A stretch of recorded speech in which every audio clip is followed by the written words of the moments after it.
Hello and welcome back to another episode of The Towel Boy, where we try to give you the cleanest takes in sports. The time is here; it's right around the corner. The World Cup is coming up. Been a big deal for the last decade, really. I can remember uh, hearing that the U.S. and North America is going to have the World Cup and be like, "Wow, it's coming here. We have to go to games," and now it's kind of here. Unfortunately, I feel like there's not been as much hype or buzz around this World Cup for many different reasons, but I'm starting to get antsy for it, get excited as it's just right around the corner, really. And today I'm going to be talking about the leaked 26 man roster for the U.S. men's national team. Supposed to be officially announced tomorrow by the time on Tuesday the 26th. Uh, but of course it was leaked and we all kind of know what it is at this point. So we're going to talk about it. I'm going to give my thoughts and just kind of break down what I'm feeling, and then yeah, I would love to hear what you guys are thinking about the upcoming World Cup as from the U.S. point of view, right? I'm gonna break it down position by position, and then go from there. All right. So goalkeepers, we're bringing three MLS keepers: Chris Brady, Matt Freese, and Matt Turner. Matt Turner probably is going to start for us, but honestly, our goalkeeping selections or our options are not where they have been in the past when you think about the fact that we used to have Guzan never play because we had Tim Howard and we had Casey Keller and Friedel, and we just don't have a stud keeper, and we have no one that can play with their feet. You've seen Matt Turner had that terrible error, I think a couple of weeks, a week or two ago. Uh, we're not a team that should be playing out of the back, is what basically it's going to come down to. Uh, I was a little surprised Patrick Schulte didn't make it, but not a huge omission there. So nothing really to worry about. Hopefully, whoever is our starting keeper, which I'm expecting to be Matt Turner, it doesn't change, right? You don't want to make a keeper switch midway through the World Cup because that means your keeper is doing terrible, pretty much, or there's an injury, and you never want either of those things to happen. Defenders, we are bringing a lot of defenders to this World Cup. We're bringing Max Arfston, Serginho Dest, Alex Freeman, Mark McKenzie, Tim Ream, Chris Richards, Anthony Robinson, Miles Robinson, Joe Scally, and Austin Trusty. And I'm going to break down kind of each of these things if I have a particular thought about any of these players. First off, I'm glad that Chris Richards is okay, right? He came down with that report that he was injured in a Crystal Palace game, and it didn't really feel like there was true threat he would miss the World Cup, but obviously at this close to anything related to the tournament, we don't want any injuries. And Chris Richards, I think, uh, maybe our best player, but by far our most important player. We have nobody else that can play in the back that I really trust, if I'm going to be 100% honest. So he's our center back. I trust him fully. I think he's not a world class, but he's a very good center back.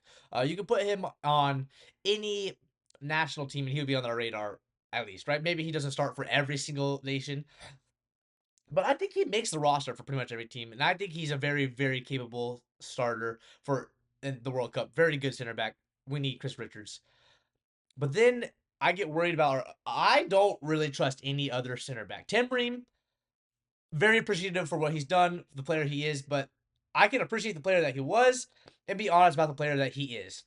He stinks now. He's not even that good in the MLS. He is slow. And I worry that if we have to rely on him, we're just going to get beat with athleticism, honestly. Mark McKenzie, he's fine. I would probably start him next to Chris Richards at this point. I think we're going to do a three center back. I think we brought a lot of wing backs to do three center backs with wing backs, but I'll get to that in a minute. Mark McKenzie, I think, is fine. Miles Robinson, I don't think is very good at this point, but um, he's kind of just been a national team staple for the last couple of years. Whatever your thoughts are on that.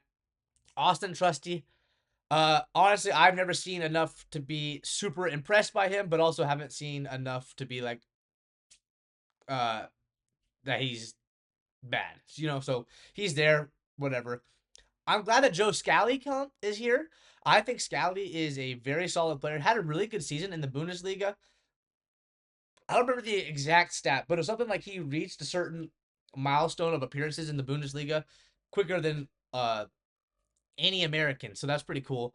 Uh, He can play a little bit of center back, but also outside back. So I think his versatility there is going to be important. I like Scally there. Anthony Robinson. If Chris Richards isn't our best player, maybe Anthony Robinson is. Uh, very, very important on that left side. He can get up and down the field, but I just a really good left back. So obviously he's going to be there. Serginho Dest, I'm glad he's going to be healthy. Not we all know that he's more of an attacking minded fullback than a lockdown defender, but he's one of our most talented players. He's got to be there. Alex Freeman, I'm not a huge fan of. I think he's got potential to be good eventually, but I don't think he's there yet. I would not have brought him. But then Arfston, I think, is a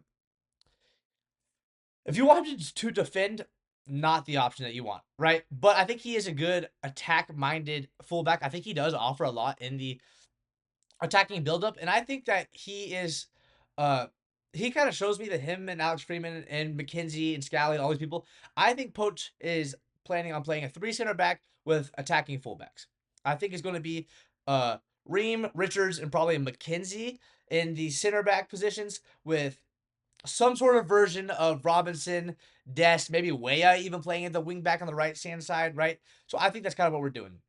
It's a lot of center backs. Part of me is a little worried that Chris Richards' injury is more serious than we know because why are we bringing so many defenders? But I think that's probably more so a product of the formation that Pochettino is trying to be playing. Now, moving on to the midfield. This is where I get a little bit confused, nervous, and I think there's the most omissions in this roster.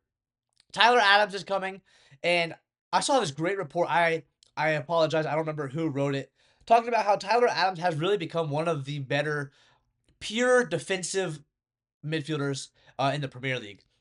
Sure, he's not going to offer you all the things you want on the ball. He's not an attack-minded guy.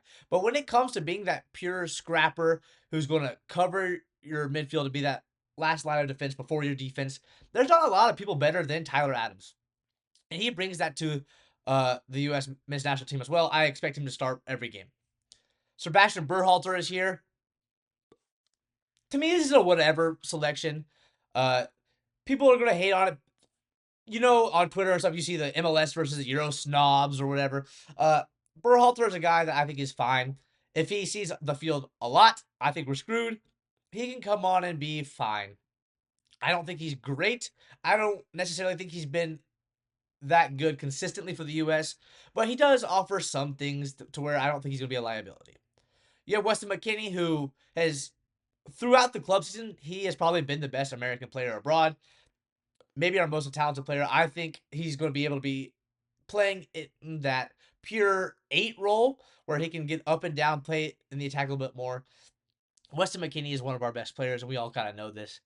And then Christian Roldan, who has somehow made the roster again. I don't want to speak too negatively because plenty of people have done that. He's going to be on the team. I'm going to cheer for the U.S., obviously. But Christian Roldan has not been good for the U.S. 45 appearances, no goals. Like, he's had his chances to make a moment, and he's never done that. And more often than not, he's been bad. I'm not a fan of him making it. It was kind of one of those things that you weren't surprised to see that he made it, though. In the midfield, there's more snubs, if you will, than any other position, I guess you would say. I would have loved to see Jack McGlynn over Berhalter or Roldan. If you're going to take any of the midfielders from the MLS, I think he offers the most talent and the most skill. Tanner Tessman is the biggest one. I don't like his injury must be worse than we know because how in the world is Tanner Tessman not making this roster? His versatility to play in the midfield or center back would be a good thing, and he's just had a good season, and he's one of our more talented players. Maybe he hasn't made the best impression with the U.S. men's national team overall, but there's no reason he should not be on this team, and he was by far the most surprising omission to me. Um, I personally am a huge fan of Yunus Musa still. I know there's been some things about him not wanting to play for the U.S. or not getting called up. His versatility is a big thing, and I think his versatility has stunted his growth. Since 2022, when he's maybe our best player at the World Cup, he's been asked to play out wide as a midfielder, as a wing back. I think that has stunted his development. All of his moves, now to Atalanta and all these things, AC Milan, he hasn't proven to take that next step. But I still think he's more talented than anybody else we've called up. Surely more talented than a Berhalter or a Roldan. He can play outside back we need, out wide. I wish that he was on this roster. Johnny Cardosa, with that injury, of course, is devastating. Um, and I think we could have brought more talent to this midfield. But the thing I'm worried about is the lack of depth. We have 10 defenders, but we only have 4 midfielders. You're banking on McKinney and Adams not getting a yellow card or a suspension, or just the fact that they're going to get gassed. If you remember back to the 2022 World Cup, I remember Tyler Adams in that Netherlands game in the round of 16. He's just gassed, out of energy. And you're telling me I have to bring on Christian Roldan? That's not something that I want to see happen. But those are our 4 like central midfielders there that we are bringing. Attacking midfielders or wingers, we got Brendan Aronson, which I'm actually glad that Aronson made it because he's kind of been on the outs, it seems like, of the Pochettino era U.S. men's national team. And I think he's had a really, really good season for Leeds. And I think off the bench, I don't want him to start. Off the bench, he brings a good spark plug. He's going to hustle. He's going to do all these things, create some energy for you. Pulisic has had a terrible season for Milan, but he's Pulisic. Captain America, we need him, obviously. Gio Reyna made the roster, which might be a surprise to some. This is kind of what I was going back to Yunus Musa, though. Gio is more talented than some of our other options, so I'm glad that he is here. Whether in a starting capacity or off the bench super sub role, he needs to be here. I'm glad that he's here. Also, you have to separate sometimes, not all the time, sometimes, club from country performance. Reyna has pretty much produced for the U.S. men's national team whenever he's been called upon. So I think that has to come into consideration when you're making these roster selections, when you're seeing this lineup and all these things, right? Malik Tillman made it. He is one of our more creative attacking midfielders. He can also play center mid a little bit as like an 8. So obviously, I think he's a selection that we have to make. Tim Weah, I think he's an underrated attacker for the U.S. I like that Weah is here. I don't think he was kind of one of those like, of course he's going to make it, right? And then Alejandro Zendejas has made the roster, which I'm glad because he kind of had fallen out of the U.S. men's national team picture a little bit, but then he has really produced in Liga MX. And I think that he's going to be a good wing option off the bench. So, there were some people wanted Xavier Gozo to make it, or Diego Luna, the two Salt Lake boys. I don't think they're huge omissions from the roster. Luna, yes, everybody loves the story. He played 17 of the last 18 games for the U.S., so it's a little bit surprising that Pochettino didn't bring him up. But I also don't think that he's I like Luna, I do, but he's not that good of a player. He had one really good game for the U.S. against a lower level team that hasn't really produced anywhere else. So I'm not hugely disappointed that he didn't make the team. And then we get to our strikers. Flo Balogun made it. Of course he did. He's our best striker. Pepe made it. Of course he did. I think he's our second best striker. And then I'm glad that Haji Wright made it because he didn't make the last roster. And I think he's a very talented. He's had a very good season abroad for Coventry City. And I'm glad that he made it. Right. Um. Overall, I don't think that there's a huge people that didn't make it. Right. Tanner Tessman didn't make it. I think that's a big deal. Aiden Morris, I think, should have made it probably in the midfield because no Johnny Cardoso, and like I mentioned, no center mid depth. And then other than that, like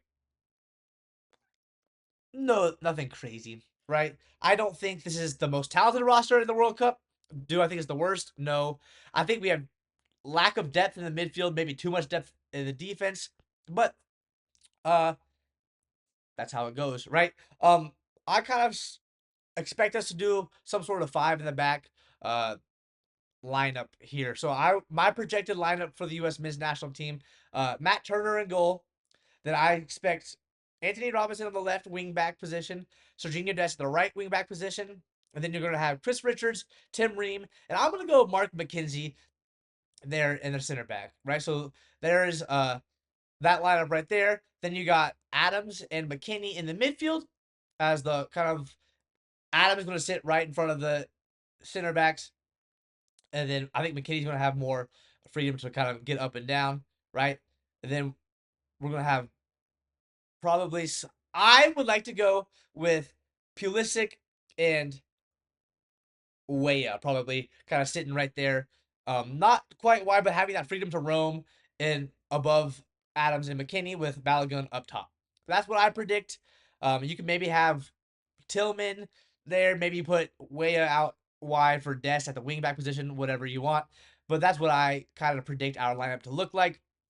Overall, if the U.S. does not get out of the group stage, uh, obviously huge disappointment.